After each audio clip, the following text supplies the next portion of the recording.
नमस्कार मंडळी, स्वागत आहे तुमचं माझ्या मराठी यूट्यूब चॅनलवरती। आणि आज आपण गौरी आगमन करणार आहोत। आजचा दिवस गौरी आगमनाचा आहे। तर आज आमच्या घरी अशा पद्धतीने गौरींचं आगमन होत आहे। गौरी घेण्यासाठी आमच्याकडे फुलाची गौर वगैरे नसते, याच गौरीचे मुखवटे आमच्याकडे घेतले जातात आणि तेच मुखवटे आम्ही दारात घेतो, पाटावरती त्याची पूजा करतो। पूजा करून झाल्यानंतर कुणी सवाशीण किंवा एखादी तरुण मुलगी, लहान मुलगी अशा पद्धतीने त्या गौरीचं पूजन करून आम्ही त्याला आत घेतो। जी गौरी घेणार आहे तिचे पण पाय धुतले जातात, तिची पण पूजा केली जाते। आणि माझ्या मोठ्या मुलीनंच आज गौरी घेतलेली आहे, त्यामुळे आम्ही तिची पूजा करत आहे आणि तिची पूजा करून आज गौरी माझ्या तिच्या हातून आत येणार आहेत। अशा पद्धतीने तिला मोकळ्या डोक्याने आत घ्यायचं नसतं, तिच्या डोक्यावरती ब्लाऊजचं पीस टाकायचं आणि धान्यामध्ये त्या गौरी ठेवून धान्य आपल्याला बरकत यावी ह्या अशा आशेने तिला आपण आज आत घ्यायचं असतं। तर दारात आपण त्याची पूजा करायची आत घेताना पाय धुवून, आणि मग ती पूजा झाल्यानंतर परत आपण गौरी आत घ्यायची असते। तर 5 बायका सुवासिनी बोलवून मी आज तिचा हळदी कुंकू केलेला आहे छोट्याशा प्रमाणात, आणि आता ती गौरी आत घेत आहे। आणि तिनं साडी नेसलेली होती, त्यामुळे मुलींना साडी अवघड पडती, पण तरी पण तिनं व्यवस्थित कॅरी केली होती आणि तिने छान पद्धतीने माझ्या गौरी आत घेतलेल्या आहेत। गौराईंचं आगमन माझ्या घरात झालेलं आहे आणि गौराईचं आगमन झाले की कसं शांत, छान, प्रसन्न असं वाटतं। गौराई आत आल्यानंतर पहिल्यांदा आमच्या घरी त्या देवाला भेटायला जातात आणि त्या आता देवाला भेटायला गेलेल्या आहेत। गौराई देवाला भेटायला जाती त्यावेळेला म्हणजे काहीतरी वेगळंच असं वातावरण, ती काहीतरी वेगळीच ऊर्जा अशी घरात निर्माण झालेली असती। ती किचनवरती सुद्धा भेटायला जाती, पण किचन माझं वरती आहे। आता ती गणपतीला भेटायला जाणार आहे। आता माझी गौराई गणपतीला भेटलेली आहे, अशा पद्धतीने तिथे 1-2 मिनटं ठेवून पुन्हा ती तिच्या जागेवर जाणार आहे। आता ही जागा असती ती फायनली नसती, आता ही नॉर्मल, हा आहे माझ्या गौरीचा फायनली लुक। आणि गौराईंचं आवरताना, गौराईंचं छान मेकअप करताना, त्यांच्या साड्या, ड्रेपिंग वगैरे सगळं करताना इतका आनंद होतो, छान वाटतंय। आणि अशा पद्धतीनं हा महिलांचा सण असल्यामुळं गणेशोत्सव हा मुलांचा सण झाला आणि गौराई येणं वगैरे हा मुलींचा आणि बायकांचा सण झाला। तर ह्या सणामध्ये आपल्याला बायकांना इतकं छान पॉझिटिव्ह ऊर्जा मिळते आणि इथून पुढे सणांची सुरुवात अशी जोशामध्ये जोमानी करायची ताकद मिळते। गौराईंचं पूजन झालेलं आहे, यथाशक्ती आपल्या पद्धतीनं आपल्या ऐपतीप्रमाणे जसं होईल तसं तिचं पूजन करायचं असतं आणि तिच्यासमोर काय असेल ते आपले पदार्थ ठेवायचे असतात। तर आज आता गौराई आज येतील त्या दिवशी आमच्याकडे उभ्या केल्या जातात, त्या दिवशी माझ्या गौराई उभ्या करून झालेले आहेत आणि आहे हा दुसरा दिवस, पोळ्यांचा दिवस। तर दुसऱ्या दिवशी संध्याकाळी गौराईचं कान उघडणी केली जाते आणि अशा पद्धतीने ते गाणी गात गात तिचे कान उघडणी केली जात असते। तर गौराई ज्या दिवशी येतात त्या दिवशी त्यांचा चेहरा अगदी खुललेला असतो, त्या इतक्या छान दिसत असतात आणि आज त्यांचा मेन भर असतो, आज पोळ्यांचा दिवस असतो। आज आमच्या गौराई रात्रभर खेळत असतात, रात्रभर जागरण करत असतात, माहेरवाशीन असतात त्यामुळे त्या रात्रभर हितकूच करत बसलेल्या असतात, त्यांना आराम भेटलेला असतो, त्यांना माहेरी यायचं सुख मिळालेलं असतं। आणि अशा पद्धतीनं गौराई इतक्या छान खेळत असतात, नांदत असतात आणि हे वातावरण बघताना पण आपल्या मनाला अगदी आनंद मिळतो आणि वेगळीच ऊर्जा मिळते। ही गाणी आता मी जी गौराई समोर जी गाणी म्हणत आहे ह्याच्यासाठी माझ्या मुलीने मला कोरस दिला आहे आणि ही तुम्ही माझ्या यूट्यूब चॅनलवरती जाऊन बघू शकताय।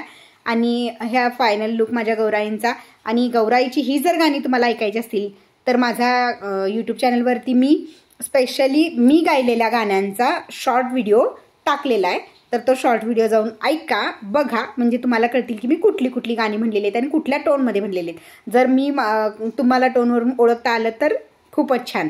आणि गौराईची कान उघडणी झाल्यानंतर एक थोडा वेळ माझ्या मुली आणि मी गौराईचं जागरण करतो, फुगड्या खेळतो छान, तिथल्या तिथं तेवढ्याशाच जागेमध्ये आम्ही थोडंसं छोटं एन्जॉयमेंट आमचं करतो आणि मुलगी माझी आणि मी दोघीजण फुगड्या खेळतोय आणि थोडंसं आपलं जागरण झालं की मग थोडं इकडं तिकडच्या गप्पा, गौराईंसोबत बसून आपल्या जे गप्पा होतात त्या खूपच छान असतात। हे सगळं झाल्यावर आजच्या मुलींना त्यातलं काही कळत नाही, त्या खेळ माहिती नाहीत किंवा काय नाहीत, तर ह्या सगळ्याची माहिती मी त्यांना देत होती की मी लहान असताना मी कशा पद्धतीने खेळत होते, कशा पद्धतीचे खेळ खेळायची, कुठे कुठे जाऊन खेळायची, कुणाकुणाच्या सोबत खेळायची आणि लहानपणापासून मला कशी आवड होती या खेळाची, हे मी सगळं माझ्या मुलींना समजावून सांगत होते।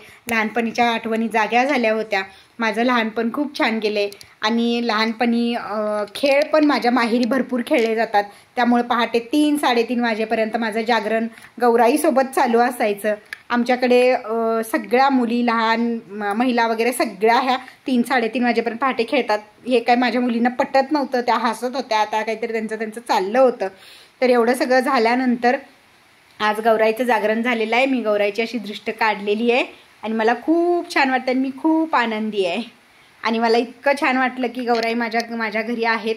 तर थोडासा इकडं तिसरा दिवस उजडलेला आहे आणि आज गौराई जाणार आहे. तर आज आमच्याकडे असतात दोरे. दोरे म्हणजे दोरग्रहण म्हणतात तुम्ही त्याला, दोरे घेणे असं म्हणतात आमच्याकडं. तर आता त्या महिला सगळ्या बसून ते दोरे बांधतायत. दोरे म्हणजे 5 पालव्या वगैरे असतात, त्याच्यात ओटीचं साहित्य असतं, त्याच्या 5-5 गाठी बांधायच्या असतात. आता त्या सगळ्या जणींनी त्या 5-5 गाठी बांधून तयार केलेले आहेत आणि हे सगळे दोरे सुवासिनींनी आपल्या पदरात घ्यायचे असतात. तर आज माझ्या हळदी कुंकू दोऱ्याचा असल्यामुळं सगळ्या महिला माझ्या घरी जमा झालेल्या आहेत आणि ह्या अशा पद्धतीनं आमच्याकडे हळदी कुंकू असतं. आणि हे दोरे सगळे हळदी कुंकू झाल्यानंतर दोरे ओट्यात घेतले जातात आणि दोरी ओटीत भरले जातात. आणि हे ओटीत घेतल्यानंतर दोरे आपल्या घरच्या धन्याला, गुराढोरांना आणि गृहसंपदेला हे खूप छान असतं. तर हे दोरे आज आता माझ्या ओटीत दिले जात आहेत आणि हे दोरे ओटीत घेतल्यानंतर सगळ्या घरच्या मोठमोठ्या लोकांच्या पाया पडलं जातं, तुळशीच्या पाया पडलं जातं, देवांच्या पाया पडलं जातं, गौराईच्या पाया पडलं जातं, मोठ्यांचा आशीर्वाद घेतला जातो. थोडा मोठ्याच्या आशीर्वादानुसार आपण पुढची वाटचाल करायची असती. आणि हे दोरे घेण्याचा कार्यक्रम आमच्याकडं खूप फेमस आहे.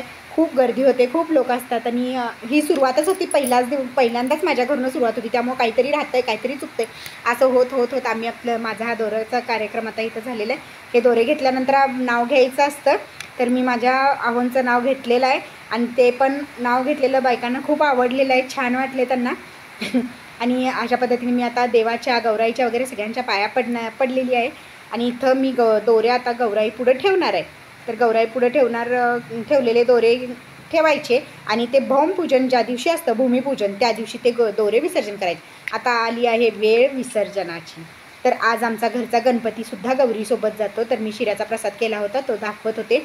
आणि आमचे आहो म्हणजे शिंदे साहेब, तर ते आता गणपती विसर्जनासाठी गणपती घेत आहेत. तर मी माझ्या थोड्या सासरच्या, थोड्या माहेरच्या अशा पद्धती मिक्स करून, मीच काय प्रत्येक स्त्री हेच करते आणि त्याच पद्धतीने मी थोडंसं वेगळ्या पद्धतीनं गणपतीचं विसर्जन आम्ही करतो आहे.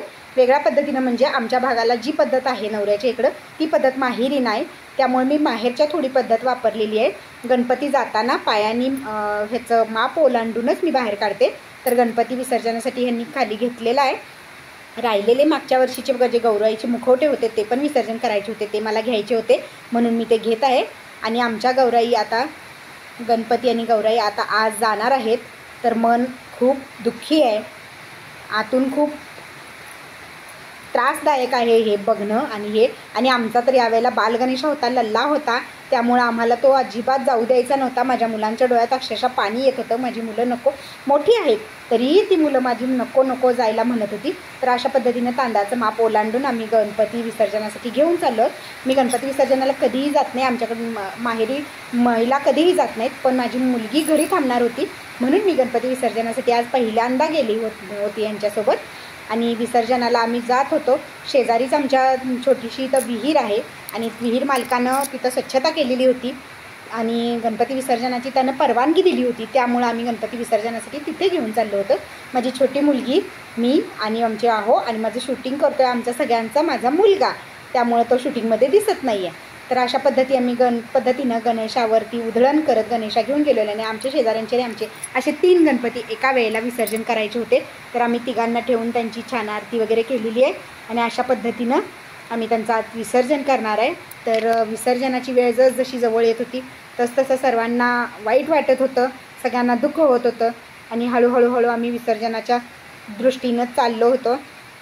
तर ज्यांची फुलाची गौरी असती त्यांनी फुलांची गौरी घेतली होती, कुणाचा गणेश होता, कुणाचं काय. तर अशा पद्धती आमचे शेजारी होते, ते सगळ्यांच्या गणेशाचे विसर्जन करत होते, कारण विहीर फुल तुडूंब भरलेली होती आणि तिथं थोडंसं शेवळ झालेलं, थोडं नाही भरपूरच शेवळ झालेलं होतं आणि सगळ्यांनी पुढं जाण्यात काहीच पॉईंट नव्हता, त्यामुळे एकानंच पुढं जाऊन विसर्जन करावं असं सगळ्यांचं म्हणणं होतं. त्या पद्धतीनं ते सगळं चाललं होतं आणि तिथं मुंग्या खूप होत्या, त्यामुळे आम्हाला तिथं काही जास्ती वेळ उभं राहता आलं नाही. विसर्जनासाठी पुरुष लोक जिथं थांबलेले तिथं मुंग्या नव्हत्या, त्यामुळे ते व्यवस्थित उभे होते. आणि अशा पद्धतीनं आमच्या शेजाऱ्यांनी छान पद्धतीनं गणेशाला व्यवस्थितपणानं अगदी त्यांचं विसर्जन त्यांनी केलेलं आहे. असं आम्ही इतर व्हिडिओज असे बघतो किंवा कुठलीही पद्धत, तशा पद्धतीनं आम्ही विसर्जन केलेलं नाही आहे. त्यांचं रीतरिवाजानुसार व्यवस्थितपणानं, पारंपरिक पद्धतीनं अगदी व्यवस्थितपणानं त्यांचं विसर्जन केलेलं, त्यामुळं गणेशाला आणि आम्हाला दोघांनाही वाईट वाटणार नाही अशी खबरदारी आम्ही घेतलेली आहे.